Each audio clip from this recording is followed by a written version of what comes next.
Blood dripped from my mouth onto the cold linoleum floor of the gynecologist's waiting room. My stepbrother Chase stood over me, his fist still clenched, his face twisted with a rage I had seen my whole life but never felt directed at me like this. His voice echoed off the walls as other patients scrambled away in horror. "Choose how you pay or get out," he screamed, waving legal papers inches from my face. "Sign these now or I'll make sure you never set foot in Dad's house again." The stitches from my emergency surgery just 3 days earlier felt like they were tearing apart as I tried to push myself up from the floor. Pain shot through my abdomen so sharp it stole my breath. Somewhere behind Chase, a nurse was already calling 911, her hands shaking as badly as mine. But Chase didn't care. He never did. "My name is Megan Hart. I'm 32 years old. And 2 weeks earlier, I still had a father, a future, and a life that made sense." I remember thinking, as I lay there tasting blood and antiseptic, that Chase had chosen a strange place to finally show his true face. But then again, he'd never been very good at timing. He was always convinced the world would bend around him if he pushed hard enough. 2 weeks earlier, I had been standing at my father Richard Hart's graveside, holding my stepmother Elaine's arm while she cried loud, theatrical sobs that drew sympathetic glances from everyone except me. Chase stood on the other side of her, jaw tight, eyes dry, already calculating. I recognized that look. It was the same one he wore whenever Dad talked about the company, about legacy, about responsibility. Chase didn't hear responsibility. He heard entitlement. My father had built Hartwell Manufacturing from a rented garage into a company that employed over 300 people. He used to say the business was like a second child. Chase liked to remind people he was the first child, even though he wasn't. He was Elaine's son from her first marriage, adopted by my father when he was 12, and he never let anyone forget it. The funeral had barely ended before the pressure started. Elaine hugged me too tightly, whispering about family unity and doing what your father would have wanted. Chase avoided me entirely that day, which should have warned me. Silence from him was never accidental. 3 days after the funeral, I lost my baby. The miscarriage came suddenly and violently. 1 minute I was alone in my apartment. The next, I was in an ambulance, staring at fluorescent lights and trying to understand how something I had already named in my head could just be gone. The doctors told me there were complications, emergency surgery, recovery would be slow. I nodded at all the right moments, but none of it really landed. What landed was the knock at my hospital room door the next morning.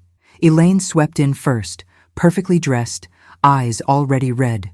Chase followed, hands in his pockets, scanning the room like he was inspecting a property he planned to renovate. He didn't ask how I was. He didn't mention the surgery. He dropped a thick envelope onto the tray table and said, "We need to handle this quickly." Inside were documents I was in no condition to understand. Transfers, signatures, corporate language dense enough to blur together. Elaine leaned in close, her perfume cloying. She told me it was just formalities, that Dad had wanted everything streamlined, that stress was bad for recovery. Chase told me if I didn't sign, lawyers would bury me. He told me grief made people irrational. He told me Dad had changed his will. I asked to see it. They said it wasn't ready yet. That was the first crack. Small, almost invisible. But it was there. I didn't sign that day, or the next. And by the third day, the tone shifted. Calls turned sharp. Messages stopped pretending to be kind. Elaine left me a voicemail reminding me I was still living in your father's house, technically. Chase texted me a photo of the company building with a single line underneath. "This doesn't belong to you." Then came the appointment at the gynecologist's office. A routine follow-up, they said. I almost canceled. I should have canceled. I didn't expect Chase to be there. I didn't expect him to corner me in the waiting room while Elaine stayed in the car. I didn't expect his patience to finally snap in public, in front of witnesses, in front of cameras mounted quietly in the ceiling corners. And I definitely didn't expect his fist. As I lay on that floor, papers scattered around me, I realized something with a clarity that cut through the pain. This wasn't about inheritance. It wasn't about grief. It was about speed. They were in a hurry. and people only rush when something is about to be discovered. Before we continue, please subscribe. When the police arrived, Chase was already backing away, hands raised, rehearsing a story about me being hysterical, about grief making women unpredictable. Elaine appeared from nowhere, clutching her chest, accusing the nurse of overreacting. I was loaded onto a stretcher, stared up at ceiling tiles sliding past, and listened as Chase told an officer, "This is a family matter. Family matter." That phrase followed me all the way back to the hospital. By the time I was discharged, the locks on my father's house had been changed. I found out from a neighbor who still had the decency to look embarrassed when she told me. Chase had moved in. Elaine, too. They said it was temporary. They said it was practical. They said it was what Dad would have wanted. I slept on a friend's couch that night, staring at my phone, rereading the last text my father had sent me weeks before he died. "We'll talk tomorrow, Meg." I finally figured it out. At the time, I thought he meant retirement.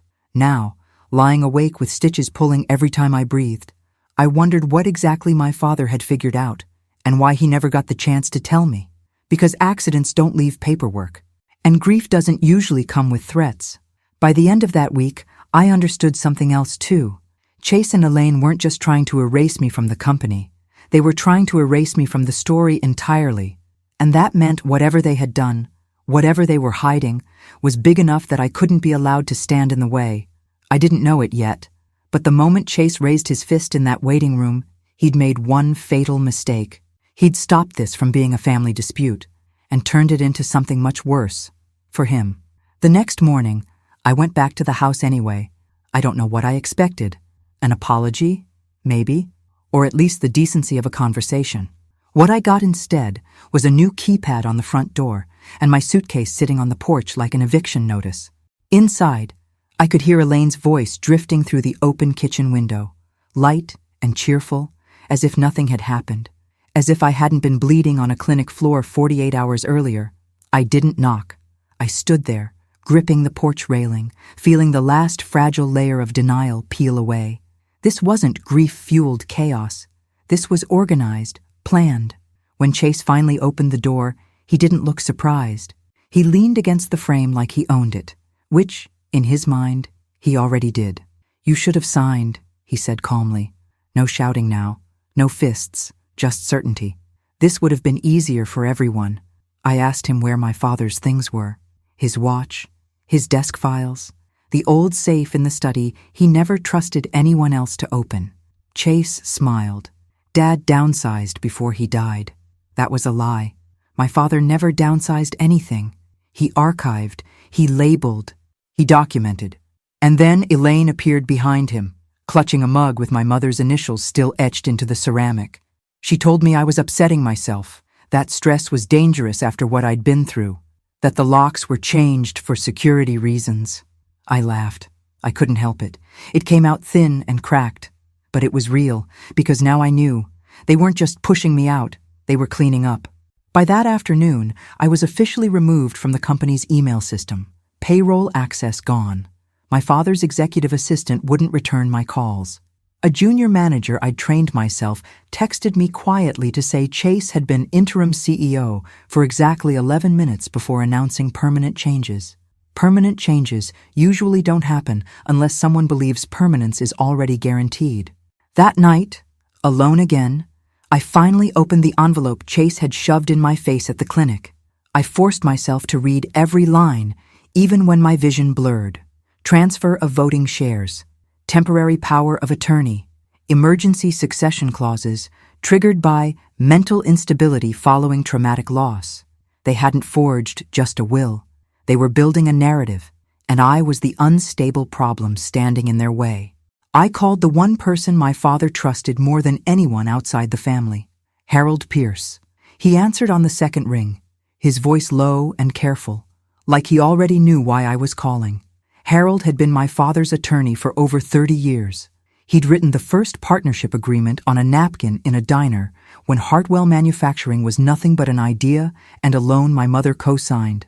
I told him everything. The hospital, the papers, the locks, the waiting room.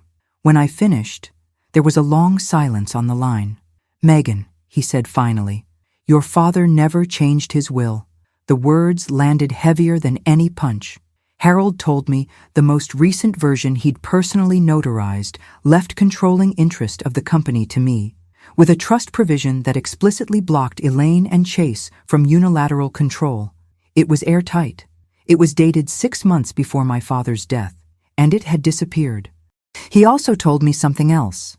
2 weeks before Richard Hart died, he'd asked Harold to review internal financials. Quietly. No board notification, no Elaine, no Chase. Your father thought money was being siphoned out, Harold said. Not enough to trigger alarms, just enough to hide. I hung up the phone with my hands shaking. Not from fear this time, but from clarity. My father hadn't died suddenly. He'd died conveniently. Harold suggested I speak to someone else. Someone who'd retired years ago but still knew how to read numbers like fingerprints. Ruth Callahan. Ruth was a forensic accountant who'd once testified against her own firm when she discovered internal fraud. She'd lost friends, clients, and invitations, but she'd never lost a case. When I met her 2 days later at a quiet cafe, she listened without interrupting. She didn't ask me how I felt. She asked me for documents, bank statements, vendor lists, anything I could get my hands on. I told her I had nothing, that Chase had locked me out of everything. Ruth smiled then, a small, knowing smile. Everyone leaves a trail, she said, especially people who think they're smarter than everyone else.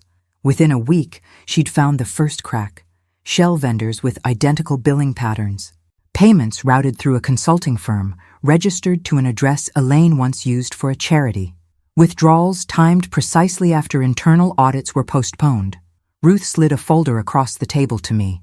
This isn't inheritance theft, she said. This is embezzlement. And then she paused. And that medication your father was on? She added. The dosage doesn't match his diagnosis. The room felt suddenly too small. Ruth explained that she'd seen this pattern before. Slow poisoning, subtle enough to look like natural decline, accelerated just enough at the end to avoid suspicion. I thought of my father's last text. I finally figured it out. If you're still with me, please hit that like button. By the time Ruth finished, the story had shifted again. This wasn't about reclaiming what was mine. This was about proving what they'd done. And once you see something like that clearly, there's only one way forward. You stop reacting, and you start planning, because Chase and Elaine thought I was isolated, weak, distracted by loss. They thought the worst thing they'd done was hit me in a waiting room. They had no idea that, while they were rushing to erase evidence, every move they made was actually giving me exactly what I needed, a pattern, and patterns, once seen, are very hard to unsee. By the end of that week, Ruth had a theory, Harold had legal leverage, and I had something even more valuable, proof that my father hadn't died by chance, and the growing certainty that Chase and Elaine were about to make a mistake far bigger than the one they'd already made with me, because people who believe they've already won always get careless right before they lose. The hardest part wasn't gathering evidence. It was learning how to move through my own life like a ghost. Grief makes people loud. It makes them demand answers in public, call relatives they haven't spoken to in years, cry in front of strangers like the world owes them softness. Chase and Elaine were counting on that version of me. They wanted me emotional, reactive, messy, something they could point at and label as unstable. So, I did the opposite. I went quiet. Not the kind of quiet that looks like strength. The kind that looks like surrender. I stopped calling the office. I stopped texting old coworkers. I stopped pushing against the locked doors and changed passwords. I let the silence create its own story. I let Elaine's version of me spread. Fragile, grieving, taking time to heal. I let Chase feel safe, because safety makes people careless. Ruth Callahan's apartment became our war room. She lived in a modest place that smelled like coffee and printer ink, the kind of home that belonged to someone who'd spent a lifetime turning chaos into clean columns. She didn't do comforting platitudes. She did timelines. She taped a long sheet of butcher paper to her wall, then started building a story out of dates. "Show me when he started getting sick," she said. I told her the first time I noticed my father's hands shaking. The day he forgot a meeting he'd been talking about for weeks. The month he started losing weight, claiming it was stress, Ruth wrote it all down. Then she asked about medication. I didn't have the bottles. Elaine had swept through Dad's room like she was cleaning up a crime scene, tossing things into trash bags before anyone could stop her. But I remembered the names because I'd read them aloud to nurses more times than I could count. Ruth didn't react. She just nodded, as if that information slid into a slot in her head, already waiting for it. We'll confirm, she said, but patterns like this don't happen by accident. Harold Pierce brought the legal thread. He met us at Ruth's place the next day, jacket still on, face drawn in that way men get when they've spent their entire careers watching families destroy themselves over money. He had a folder under his arm. Inside were copies of the last will he'd personally drafted and notarized for Richard Hart, the one that was supposed to exist, the one that, somehow, had vanished. It was updated, Harold said, but not recently, not in the way they're claiming.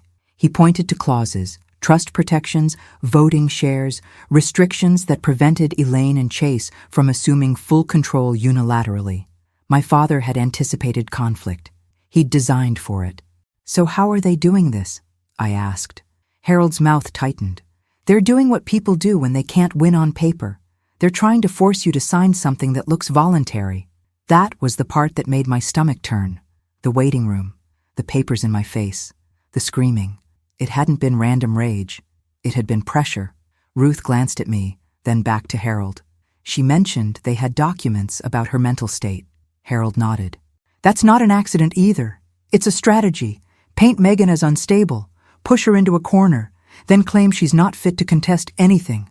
I felt heat rise in my chest, but I forced it down. Emotion was fuel, but fuel is only useful when you control the fire. Madison Cole entered our story the way real authority always does, quietly, without theatrics. She didn't show up in a flashy car, no dramatic entrance. She arrived in a plain coat, no visible badge, and asked for permission before she stepped into Ruth's living room, like she respected the space. Then she sat and listened. I told her about the punch, Elaine, the locks, the documents, the missing will, the rushed transfers. Ruth laid out the financial irregularities, shell vendors, recurring payments, postponed audits timed like clockwork. Harold explained the notary problem. Madison didn't interrupt once. When I finished, she asked a single question. Do they think you're done fighting? Yes, I said.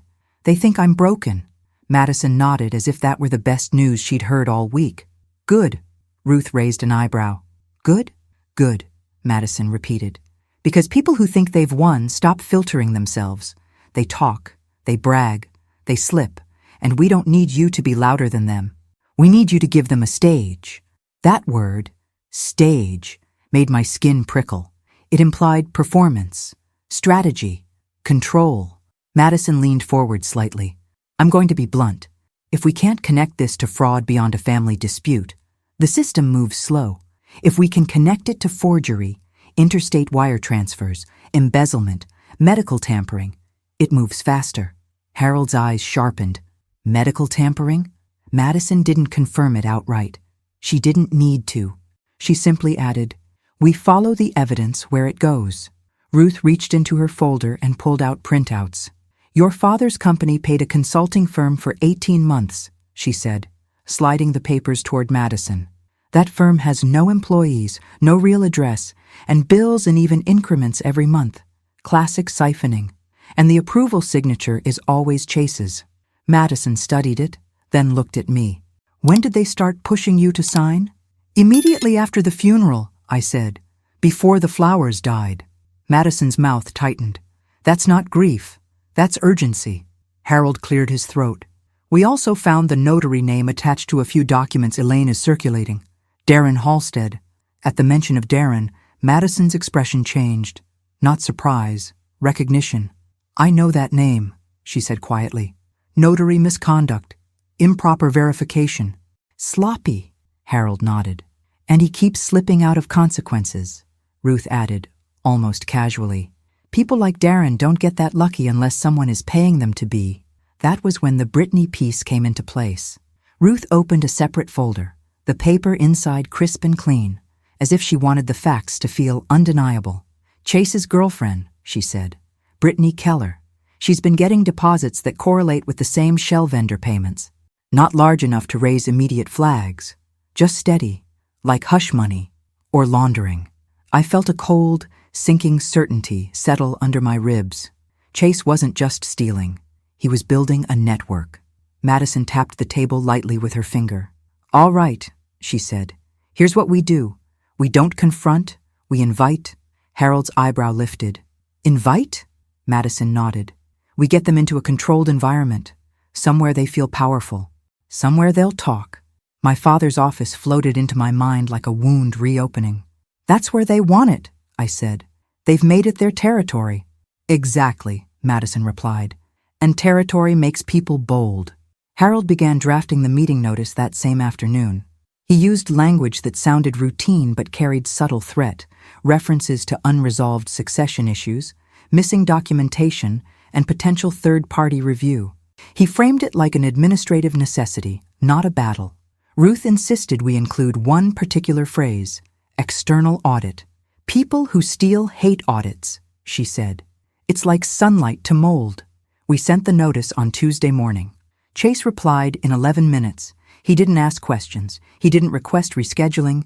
He didn't propose terms. He wrote, "Fine, Thursday, Dad's office. Bring whatever you think you have." Elaine responded 4 minutes later with a sugary line about closure and moving forward as a family. Madison read the messages and smiled without humor. "They're coming," she said, "and they're coming confident." That night, I practiced in front of my bathroom mirror. Not speeches, not confrontations, breathing, holding my face neutral when my stomach twisted, keeping my voice steady when the old fear tried to crawl up my throat. Because the wire only captured what was said, but the trap required them to feel safe enough to say it. I wasn't going into that office to win an argument. I was going in to let Chase and Elaine prove who they were, out loud. And as Thursday got closer, the pieces started moving faster. A former colleague texted me from an unregistered number. Chase has been shredding stuff after hours. Ruth's eyes lit up when she heard that. Shredders don't erase bank transfers, she said, but they do tell you someone's scared. Harold called late, voice low. They filed something, he said. A petition questioning your competency to manage inherited assets. Elaine signed it. Chase filed it. My vision narrowed. They're trying to declare me unstable. Harold's tone stayed calm, but I heard anger underneath it. Yes, which means they're worried you'll contest the will they don't actually have.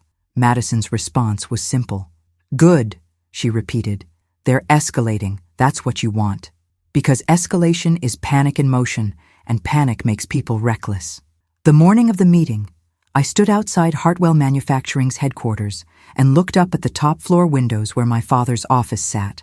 For years, that room had represented stability, my father's hand on the wheel, the one place where truth mattered.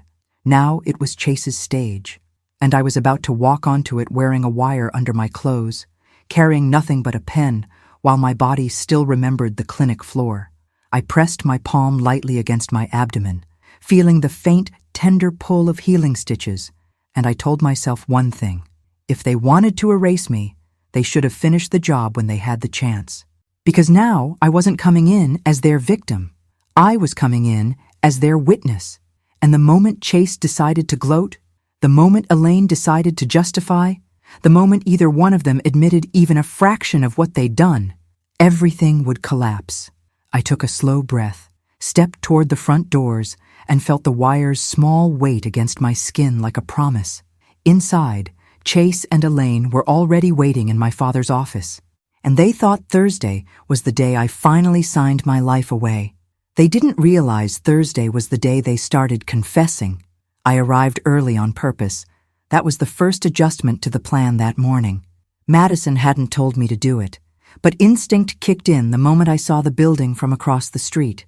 Hartwell Manufacturing looked the same from the outside. Glass, steel, quiet confidence. But I could feel the difference now. It no longer belonged to my father. It belonged to people who thought ownership meant domination. Inside, the lobby smelled faintly of polish and coffee. The receptionist glanced up, hesitated, then smiled too brightly. as if she wasn't sure which version of me she was supposed to recognize. The grieving daughter, the unstable problem, the woman who no longer had access. "I'm here for the meeting," I said simply. She nodded and handed me a visitor badge. That stung more than I expected. I'd walked into this building for years without anyone questioning my right to be there. Now I was labeled temporary, removable. The elevator ride to the top floor felt longer than it should have.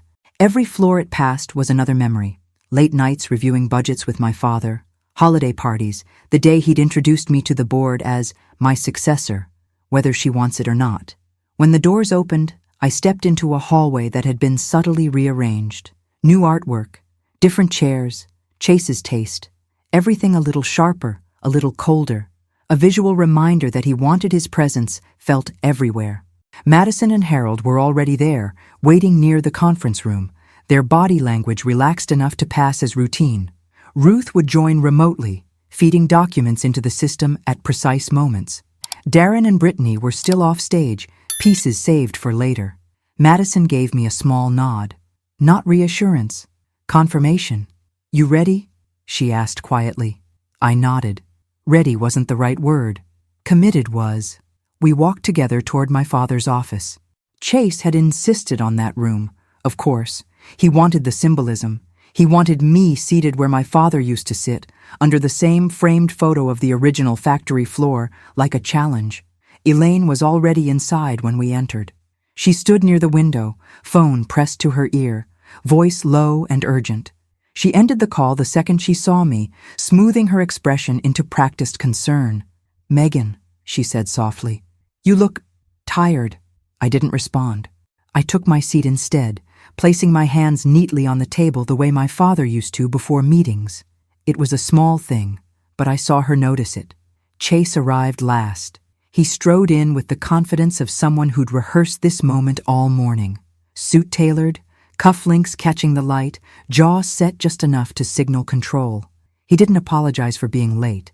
He never did. "Well," he said, dropping into the chair across from me, "let's get this over with." Harold opened his folder calmly. Madison leaned back slightly, observant, unassuming. Chase glanced at her once, dismissing her as background. That was his second mistake. Harold began with procedural language, succession timelines, missing documentation, the inconsistencies between filed records and internal approvals. Chase waved a hand. "This is unnecessary," he said. Dad made his intentions clear. I tilted my head slightly. "Then it shouldn't be hard to show the will." Elaine's lips pressed together for half a second. Barely noticeable, but I saw it. Chase leaned forward. "We already explained." "No," I interrupted quietly. The room went still. "You explained why you couldn't show it. That's different." Silence stretched. Madison shifted her weight almost imperceptibly, adjusting her angle. The wire hummed faintly under my blouse, a reminder to keep my voice steady, my pace slow. Harold slid a document across the table. "This is the last notarized will on record," he said, "dated 6 months before Richard Hart's death. It leaves controlling interest to Megan Hart." Chase laughed. Actually laughed. "That document is outdated." Elaine nodded, placing a hand on his arm. "Richard changed his mind," she said gently. "He was very clear about that." "Then let's see the updated version," I said. Elaine's smile tightened. "It's being located." Chase's fingers tapped once against the table, hard. "This is getting us nowhere." "Then let's talk about the company," I said. "Specifically, the consulting firm you've been paying." That did it. Chase's eyes snapped to mine, sharp and irritated. "What consulting firm?" I gestured lightly toward the screen behind Harold. Ruth's first exhibit appeared. Clean, understated, devastating. Names, dates, totals. Elaine inhaled sharply. "That's standard operations," Chase said quickly. "You wouldn't understand. You've been out of the loop." "Out of the loop," I repeated. "Or pushed out." Elaine stood. "This is inappropriate," she said, voice rising just enough to signal offense. "Megan is clearly still emotional." Madison leaned forward for the first time. "Let her finish." Elaine froze, startled. She hadn't expected that. I continued, voice calm. "Those payments began 18 months ago. Around the same time, my father's health started to decline. Chase scoffed. Are you implying something? I'm asking a question, I said. Why did the dosage of his medication change 3 weeks before he died? The room went very quiet. Elaine turned toward Chase, eyes wide now, no longer pretending concern. Chase's jaw tightened. You're crossing a line, he said. No, I replied. I'm following one. Ruth's second set of documents appeared. Medical records, annotated, impersonal, no accusations, just facts. Elaine's hand trembled as she reached for the back of her chair. Chase stood abruptly. This meeting is over. Madison stood too, slow and deliberate. Actually, she said evenly, it's just getting started. Chase looked at her for the first time like she mattered. And you are. She met his gaze without blinking. Someone who's very interested in why you approved payments to a shell company while forging legal authority you didn't have. Elaine's composure cracked. This is harassment, she said sharply. We'll call our lawyer. I am your lawyer, Harold replied coolly. Or I was, until you removed me without cause. Chase's breathing changed, faster now, shallower. I leaned forward slightly, keeping my tone gentle. You don't have to explain everything, I said. Just tell the truth about one thing. He glared at me. What? Why you were in such a hurry. That was the moment I saw it. The shift. Not anger, not confidence. Fear. Because people rush when time is working against them. And as Chase opened his mouth to answer, convinced he could still talk his way out of this, I knew we were getting close. Close enough that, in the next few minutes, he was going to say something he couldn't take back. And once he did, there would be no stopping what came through that door next. The room changed after that. Not visibly, not in any way you could point to on paper. But the air shifted, dense and electric, the way it does right before a storm breaks. Chase stayed standing, hands braced on the table, eyes flicking between me, Harold, and Madison, as if recalculating the odds in real time.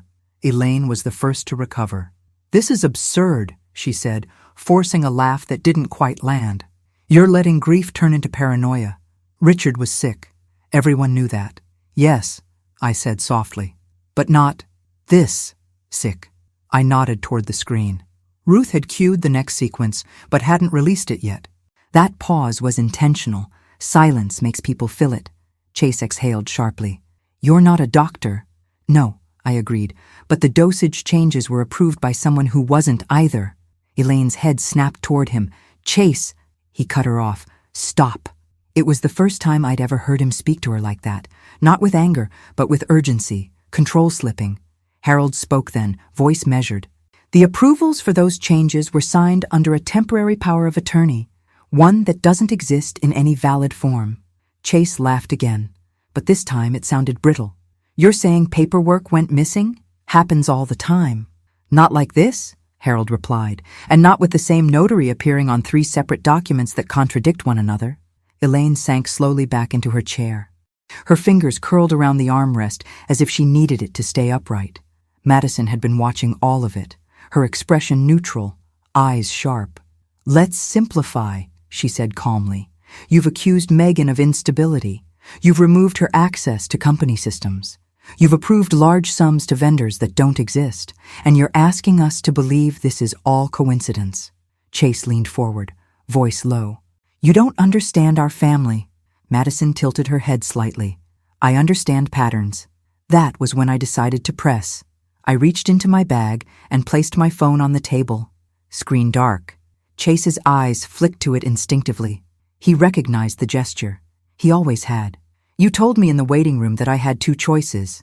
I said, sign or get out. Why was it so urgent? Elaine's composure finally cracked. Because you were dragging things out, she snapped. Because you were emotional and unpredictable and alive, I said quietly. The word landed heavier than I expected. Elaine's mouth opened, then closed again. Chase stared at me, something raw flashing across his face. Ruth released the next document. On the screen appeared a timeline. Medication adjustments overlaid with financial transfers. The alignment was undeniable. Each increase followed a postponed audit.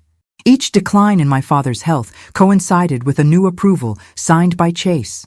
Madison leaned in. You see the problem here? Chase shook his head. Too fast. You're twisting data. Data doesn't twist. Ruth's voice came through the speaker, steady and precise. People do. Elaine stood abruptly. This meeting is over. We're done entertaining this fantasy. She reached for her purse. Madison's voice sharpened just enough. Sit down, Elaine. Elaine froze. I didn't say you were under arrest, Madison continued evenly. I said, sit down. Slowly, Elaine lowered herself back into the chair. That was when Chase made his biggest mistake. He smiled. It was a small, confident smile, the kind he used when he thought he'd found a way out. You think this proves something? He said. Fine. Let's talk about proof. He turned to me. You don't have an autopsy. You don't have a confession. You don't have anything that ties us to whatever it is you're implying. I met his gaze. Not yet. He scoffed. Then this is just noise. And then he added, casually, without thinking. People die every day, Megan, especially when they're already weak. Elaine's head whipped toward him. Chase. Too late. Madison's posture changed instantly. Not dramatic, just precise, like a switch had flipped. Say that again, she said quietly. Chase realized what he'd done the second the words left his mouth. His eyes darted to Elaine, then back to Madison. I didn't mean, you said, especially, Madison pressed. Why, especially? Silence, the kind that hums. Elaine reached for him, her voice urgent now. Stop talking. Chase's chest rose and fell rapidly. He looked at me, anger and panic colliding. You set this up. Yes, I said. You set the rest. He laughed again, louder this time, forced. You think a wire and some spreadsheets are enough to destroy us? Madison glanced at Harold. Harold gave a small nod. Actually, Madison said, we think this meeting is enough to justify the next step. Elaine stood again. You don't have jurisdiction. Madison smiled thinly. Not yet. Chase pushed his chair back hard. We're leaving. No, I said, my voice calm. You're staying. He glared at me. Or what? I leaned forward slightly, lowering my voice. Or you explain why Darren the notary was paid 3 days before the updated will appeared. Elaine gasped. Chase's face drained of color. You don't know what you're talking about. Ruth's voice cut in. Actually, we do. Darren's payment came from the same consulting firm. Same account. Same routing number.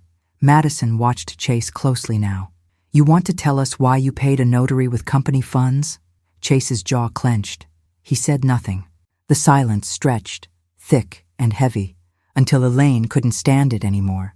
He was protecting us, she snapped. Richard was going to ruin everything. Every head in the room turned toward her. She realized what she'd said and slapped a hand over her mouth. Madison's eyes sharpened. Protect you from what, Elaine? Elaine's breath came fast and shallow. She looked at Chase, desperate. Chase stared straight ahead, frozen. I felt the wire against my skin, warm now, alive, because in that moment, I knew. They weren't just close, they were unraveling, and the more they tried to stop it, the faster it was going to happen. Elaine's hand stayed frozen over her mouth longer than a gasp ever should. That pause was everything, because innocent people don't freeze like that. They interrupt, they deny, they perform outrage. Elaine did none of it. Her body reacted before her mind could catch up, and the room felt it immediately.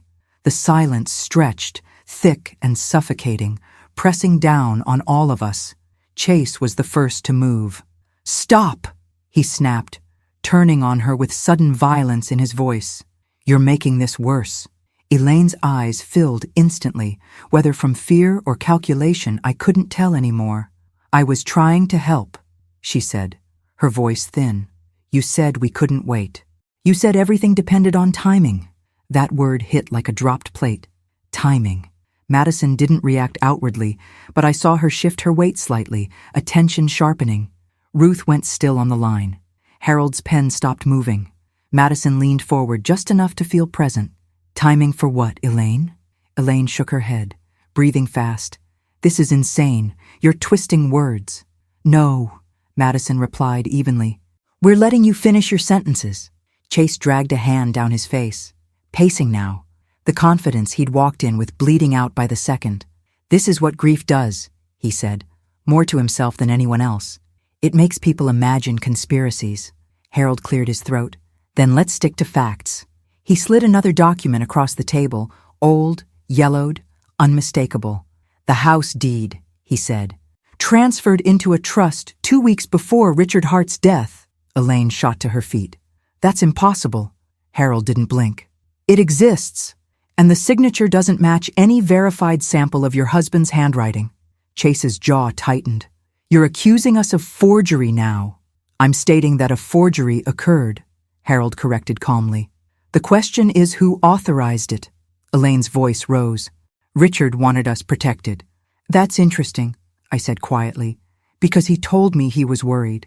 Both of them turned to me. He called Harold, I continued, 2 weeks before he died. He asked for a full financial review. No Elaine, no Chase. Elaine's knees seemed to weaken. She sat down heavily, gripping the edge of the table. He was paranoid, she whispered. He didn't trust anyone anymore.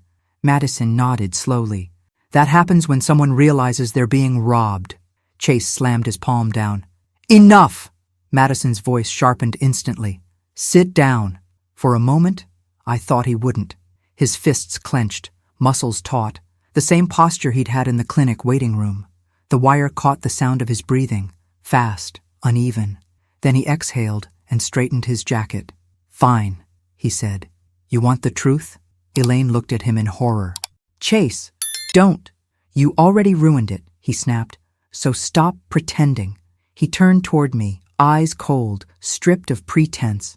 Dad was dying anyway. You know that. His heart was failing. His meds were stacking up. All we did was make sure it didn't drag on. The room felt like it tilted. Elaine gasped. That's not what we— Stop! Chase barked. Then, to me, you would have let him waste months fighting auditors and lawyers.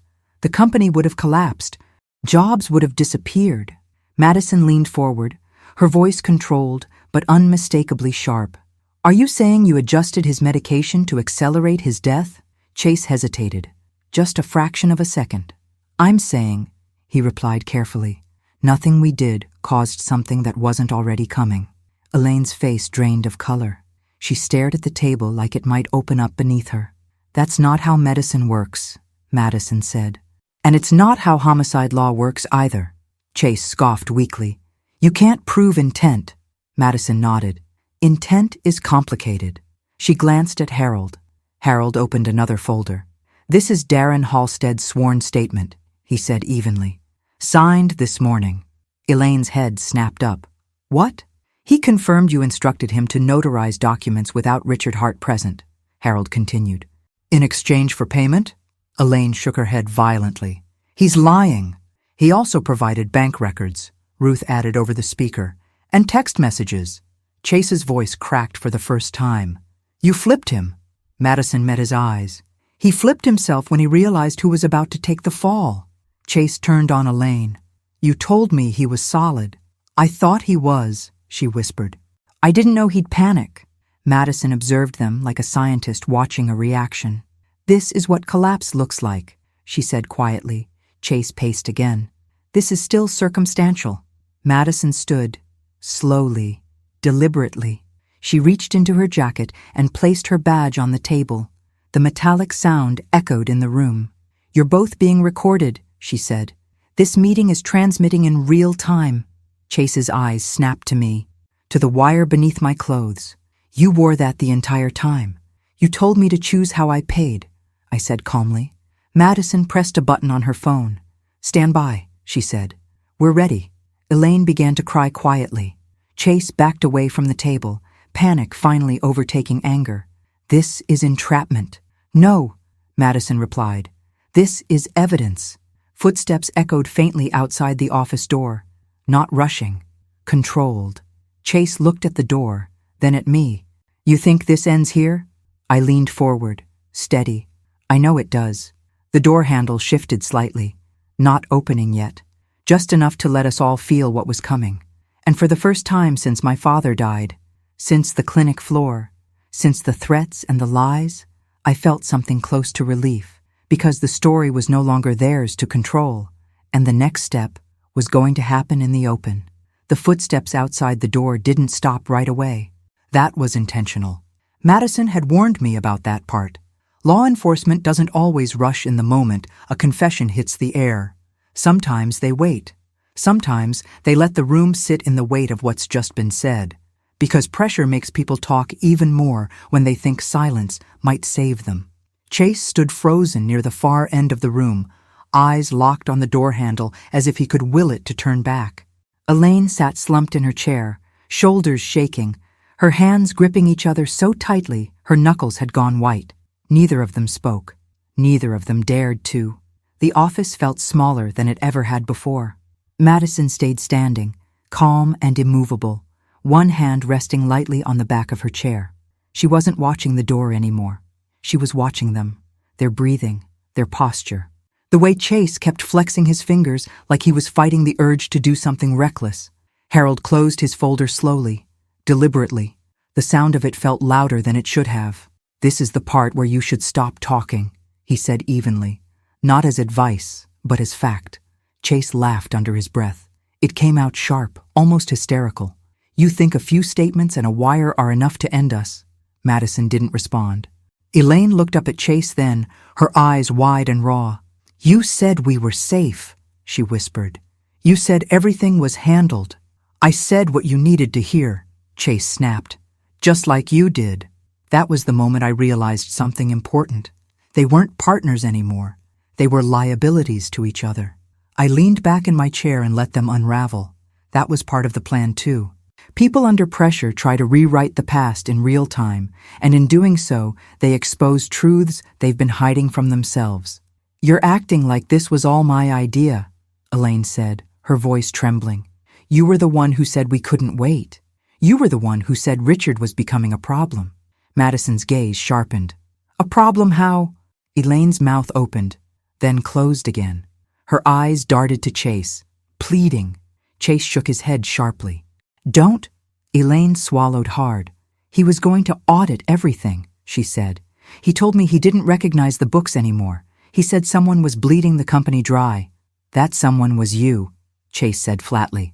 Elaine recoiled. "I protected this family." "No," I said quietly. "You protected control." Chase turned toward me, anger flaring again. "You think you're better than us? You think you wouldn't have done the same if you were in our place?" I met his gaze steadily. "I would have walked away," he scoffed. "You're lying." "Maybe," I said, "but you'll never know." Madison checked her phone briefly, then slipped it back into her pocket. Still no movement at the door. The waiting continued. Chase started pacing again, faster now, agitation building. "This is all circumstantial," he muttered. "They don't have a body. They don't have an autopsy. They have a pattern," Madison replied. "They have money trails, and they have your own words." Chase stopped pacing. "You think that's enough?" Madison met his eyes. "It usually is when someone keeps talking." Elaine let out a broken sound that might have been a laugh. "You told me he wouldn't betray us," she said to Chase. "You told me Darren was loyal." "I didn't think he'd fold," Chase said. "But you paid him. That was your idea." Elaine's voice rose, panic bleeding through. "Because you told me to.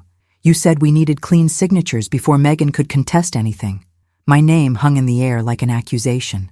Madison glanced at me briefly, checking my posture, my breathing.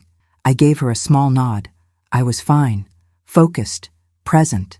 Elaine's words kept spilling now, faster, less controlled. "We didn't plan for the clinic," she said suddenly. "That wasn't supposed to happen like that." Chase turned on her instantly. "Stop talking." Madison's head lifted slightly. "The clinic." Elaine clamped her mouth shut, eyes filling with terror. Chase's face hardened. "She's confused. She's been under stress." Elaine shook her head. "You said she wouldn't go to the police," she whispered. "You said Megan wouldn't fight back." I felt a strange calm settle over me. They were saying my name again and again, and for the first time, it didn't feel like something being taken from me. It felt like something being acknowledged. Chase ran a hand through his hair, frustration bleeding into desperation. "This is spiraling," he said. We need to stop this before it gets worse. Madison tilted her head. Before what gets worse? He hesitated. Before someone gets hurt again, he said quietly. The room went still. Madison's eyes locked onto him. Again! Chase realized too late what he'd implied. His mouth tightened, jaw working as if he could physically force the words back inside himself. Elaine stared at him in horror. Madison's voice remained calm, but it carried a sharper edge now. Who got hurt before, Chase? He didn't answer. Was it Richard? Madison pressed. Or was it Megan? Silence. The kind that screams. Madison nodded once, as if confirming something internally. She didn't push further. Not yet. Pressure works best when it's controlled. Harold stood and walked toward the window, his back to them. You know, he said calmly, your biggest mistake wasn't the forged documents or the money. Chase glared at him. Oh yeah? It was speed, Harold continued. You rushed, you panicked, and you underestimated how much your father had already put in place to protect Megan. Elaine's shoulders sagged. He never trusted me, she whispered. No, Harold replied. He trusted her. Chase let out a bitter laugh. That was his problem. Madison stepped forward slightly. And it's about to be yours. The door handle shifted again. This time, it didn't stop. Chase's breath caught audibly. Elaine squeezed her eyes shut.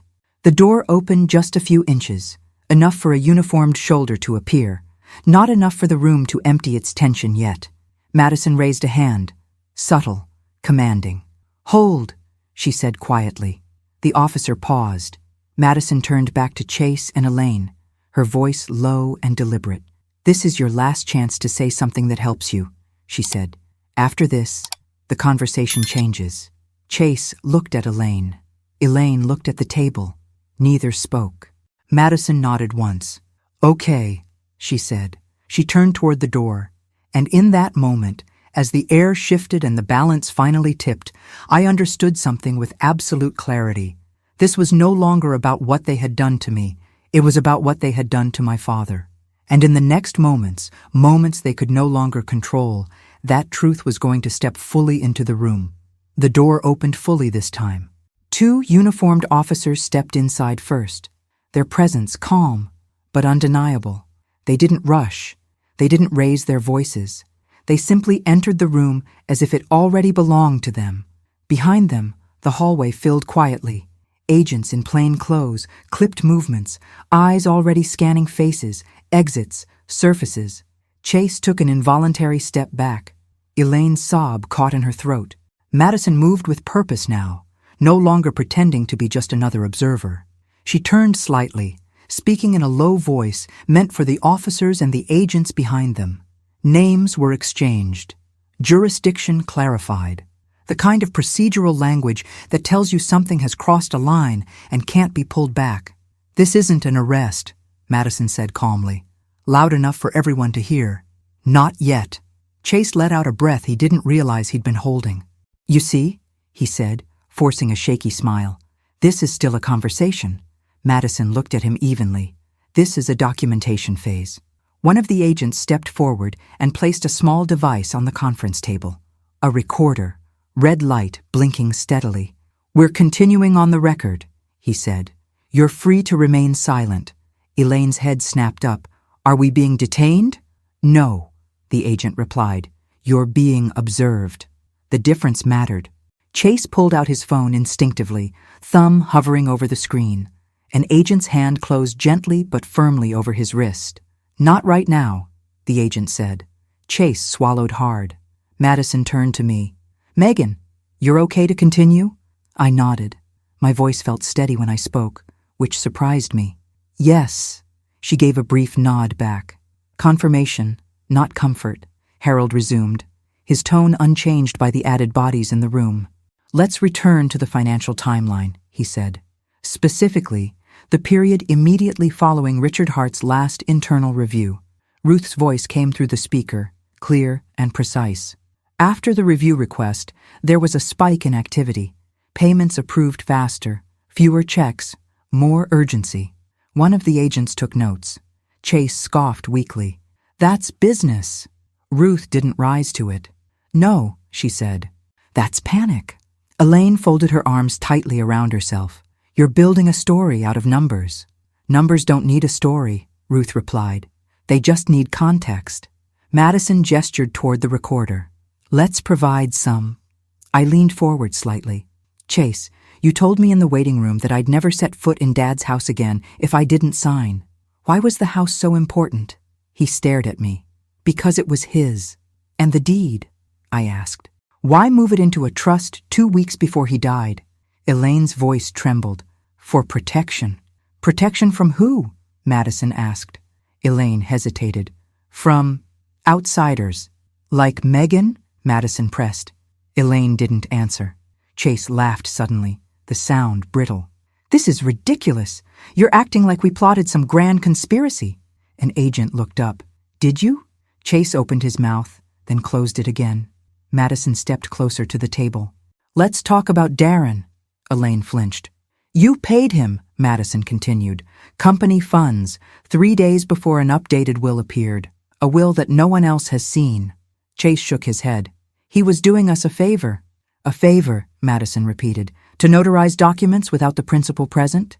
Elaine's voice broke. Richard didn't want to come in. That's not how notarization works, an agent said flatly. Madison held up a hand, keeping the room controlled. We've spoken to Darren, she said. Extensively. Chase's shoulders sagged just a fraction. He's weak. Or scared, Madison replied. People get scared when they realize the story they've been telling themselves won't hold up.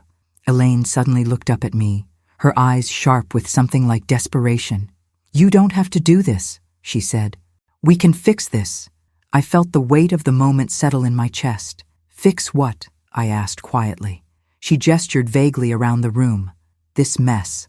The company, the family. The family, I repeated. You mean the one you locked me out of 3 days after I buried my father? Chase snapped. Stop playing the victim. Madison's gaze snapped to him. Careful. Chase clenched his jaw.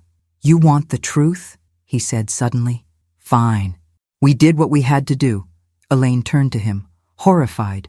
Chase! No, he said, pushing past her. They already decided. Might as well stop pretending. Madison's voice remained calm. Go on. Chase paced again, agitation spilling over. The company was bleeding. Richard wouldn't see it. He kept talking about audits, about bringing Megan back into everything. He shot me a look. That scared us. Because? Madison asked. Because she would have slowed everything down, he snapped. She asked questions. She looks too closely. An agent glanced up. Madison nodded slightly. So you needed control. Yes, Chase said. We needed time. Elaine's voice was barely audible. And once we had time, everything would settle. Time for what? Madison asked. Elaine shook her head. I can't, Chase interrupted, frustration boiling over. Time for him to stop interfering. The room froze. Madison's eyes locked onto Chase. Interfering how? Chase realized what he'd said. Too late. His mouth tightened, his breathing uneven. I didn't mean... Madison didn't let him finish. You said it. Interfering with what? Silence. The recorder's red light blinked steadily. One of the agents shifted position near the door, a subtle move that changed the room's balance completely. Madison spoke again, slower now. Chase, did you believe your father would expose what was happening? Chase looked at the floor. Elaine began to cry again, quietly, uncontrollably. Madison nodded once. Okay. She turned to the agents. We're there. One of them stepped forward. Based on the statements made today and the corroborating financial and legal evidence, we're moving this to a formal investigation. Chase looked up sharply. You said this wasn't an arrest. It isn't, the agent replied. It's notice. Another agent slid a document across the table. You're being instructed not to destroy records, not to leave the state, and not to contact any individuals connected to this matter without counsel present. Elaine stared at the paper, hands shaking. Chase let out a hollow laugh. You think this ends us? Madison met his gaze. No, she said. I think it starts accountability. As the agents began photographing documents and cataloging devices, the office transformed from a battlefield into a crime scene. Quiet, methodical, irreversible. I watched it happen with a strange sense of distance. Because for the first time since my father died, something fundamental had shifted.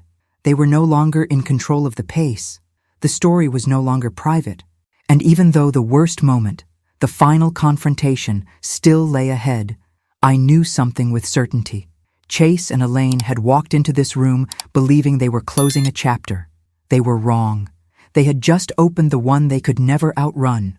Once the agents began cataloging the room, Chase stopped pretending this was a misunderstanding. He sank back into his chair, eyes tracking every movement, each photo taken, each device tagged, each quiet instruction exchanged between officers. Control was slipping, and for someone like him, that was intolerable. Elaine fared worse. She sat rigid, hands folded in her lap, as if she were holding herself together by force alone.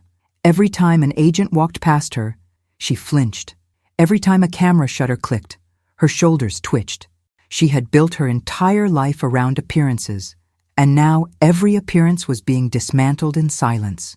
Madison stepped aside with one of the senior agents, speaking in low tones. I didn't need to hear the words to understand the shift. This was no longer about whether something illegal had happened. It was about how much. Harold leaned toward me, voice barely above a whisper. "They're not leaving the building today," he said. "Not without conditions." I nodded. I wasn't watching Chase or Elaine anymore. I was watching the room, the desk, the shelves, the old credenza my father had insisted on keeping when the office was remodeled years ago, the one with the hidden compartment. Madison returned, her expression unreadable. "We're going to take a short recess," she said calmly. 10 minutes. Chase looked up sharply. "Recess?" "Yes," she replied. "This conversation isn't over, but we're giving you a chance to think carefully before it continues." Elaine swallowed. "Think about what?" Madison met her eyes. "About whether you want to keep lying." The agents filed out quietly, leaving 2 posted outside the door. The silence that followed was heavier than anything before.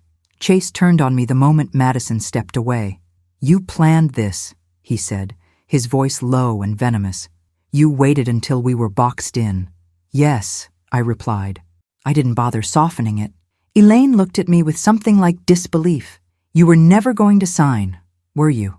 I shook my head. "I was never going to save you." Her face crumpled. "We gave you everything." I almost laughed. "You took everything," I said. "There's a difference." Chase leaned forward, elbows on the table. "You think this makes you powerful?" "No," I answered. "I think it makes me finished hiding." He stared at me for a long moment, then leaned back, exhaling slowly. "You still don't have proof of intent," he said. "Suspicion isn't enough." I glanced toward the credenza. "You're right," I said. "Suspicion isn't." Elaine followed my gaze, confusion flickering across her face. "What are you looking at?" I stood. The movement startled both of them. I walked calmly toward my father's desk, every step measured. The wire rested lightly against my skin, steady and present. I reached the credenza and knelt, pressing on the lower panel the way my father had shown me years ago during a conversation about contingency plans and trust. The panel released with a soft click. Elaine gasped. "What is that?" I pulled out a slim metal box, dusted with age but intact. "My father didn't believe in secrets," I said. "He believed in records." Chase stood abruptly. "You can't just—" "Sit down," I said, my voice calm. He froze. I carried the box back to the table and opened it. Inside were flash drives, paper copies, a handwritten note in my father's familiar script. "If you're reading this, something went wrong." Elaine's breath came fast and shallow. "Richard never mentioned that." "He didn't mention a lot of things," I replied, "especially when he suspected the people closest to him." I slid one of the folders toward Chase. "These are vendor reconciliations," I said. "Pre-audit copies, before you and Elaine cleaned them." Chase's face tightened. "Those could be fabricated." I picked up a second folder. "These are internal emails," I continued, "printed and backed up, between you, Elaine, and Darren." Elaine shook her head violently. No, that's impossible." "And this," I said, lifting the flash drive last, "is the recording of the call my father made to Harold 2 weeks before he died, the one where he said he was afraid." Chase's confidence shattered in real time. "You're bluffing," he said, weakly. I looked at him steadily. "Do you want to test that?" The door opened then, Madison stepping back into the room, flanked by 2 agents. She took in the scene instantly, the open box, the documents on the table, the expressions on Chase and Elaine's faces. "Well," she said evenly, "that didn't take long."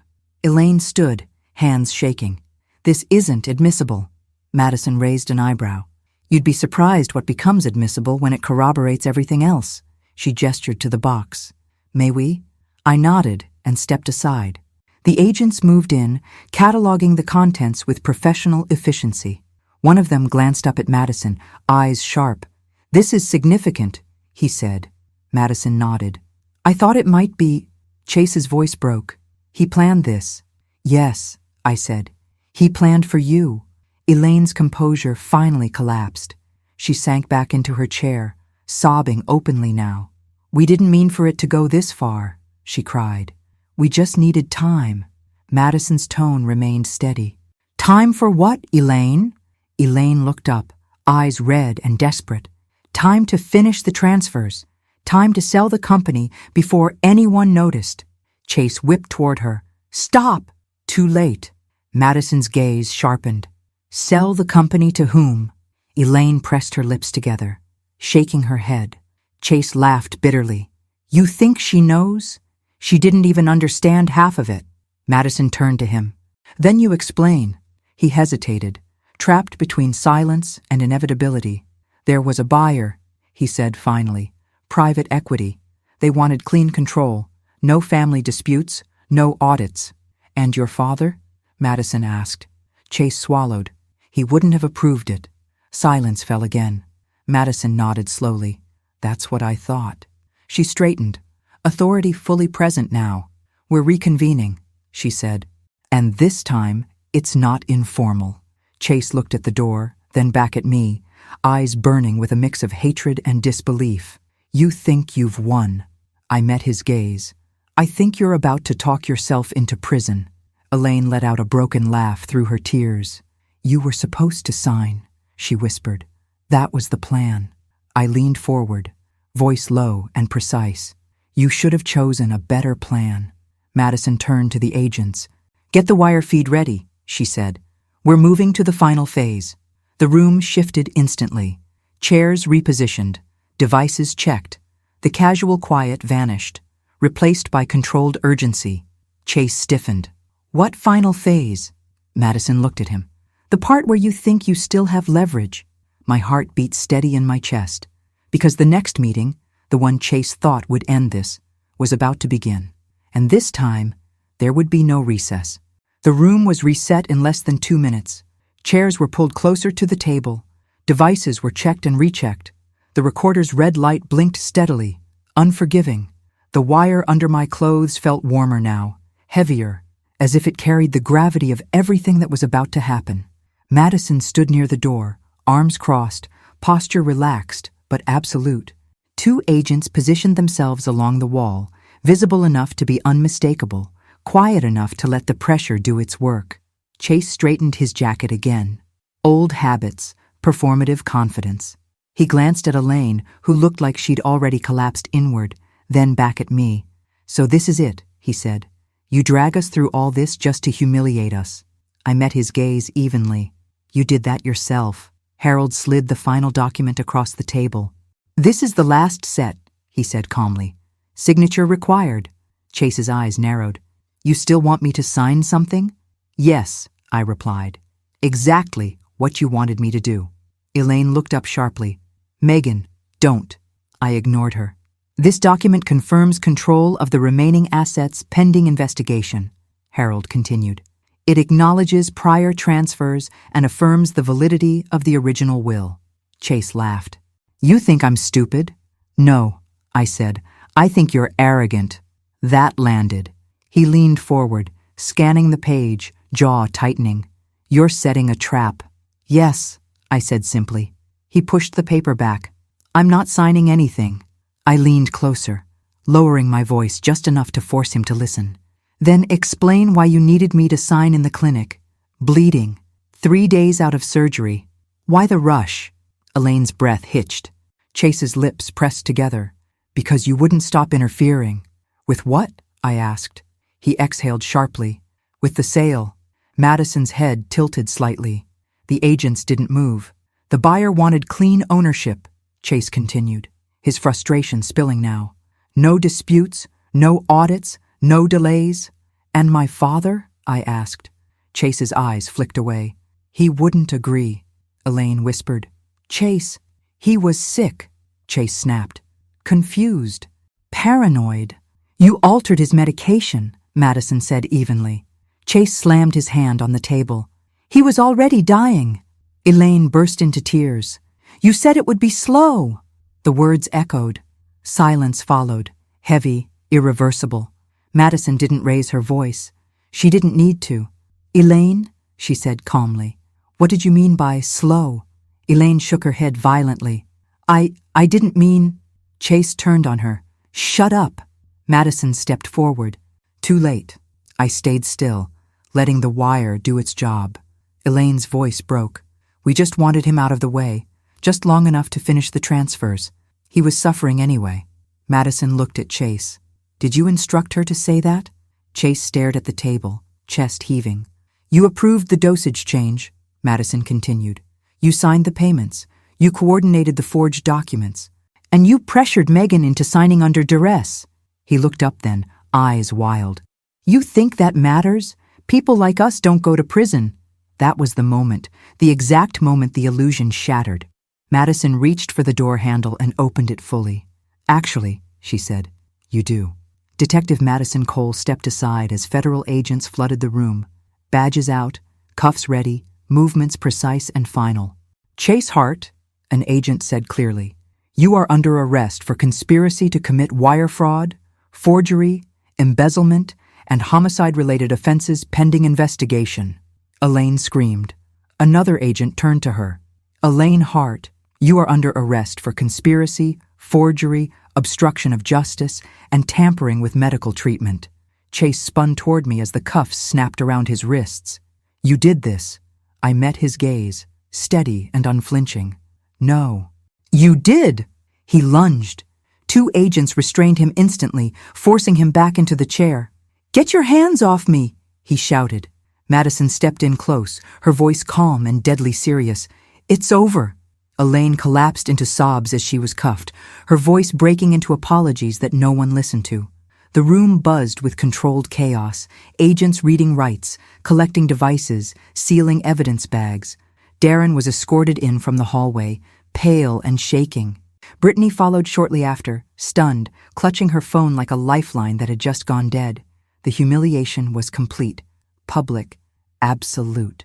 I stood as Chase was pulled to his feet, his earlier confidence reduced to fury and disbelief. He looked at me one last time. You think this brings him back? He sneered. No, I said quietly. But it stops you. They were led out. The door closed behind them with a finality that echoed through my chest. For a moment, no one spoke. Then Madison turned to me. You okay? I nodded. And this time, it was true. Weeks later, the company was placed under court supervision. The original will was upheld. The sale was blocked. Charges expanded. News spread quietly at first, then loudly. The truth always does. I stood in my father's office again, alone, sunlight cutting across the desk where everything had unraveled. I'm sorry I didn't protect you sooner, I whispered. But I knew he'd understand, because he'd prepared for this. Because he'd trusted me. Months later, my body healed. Slowly, carefully. I learned how to breathe again without flinching. I learned how to build a life without fear dictating my choices. And one morning, standing in the same gynecologist's office where everything had begun, I heard a heartbeat. Soft, steady, real. I smiled for the first time in a long time. Because some endings don't close a story. They reclaim it. And this one, finally, belonged to me.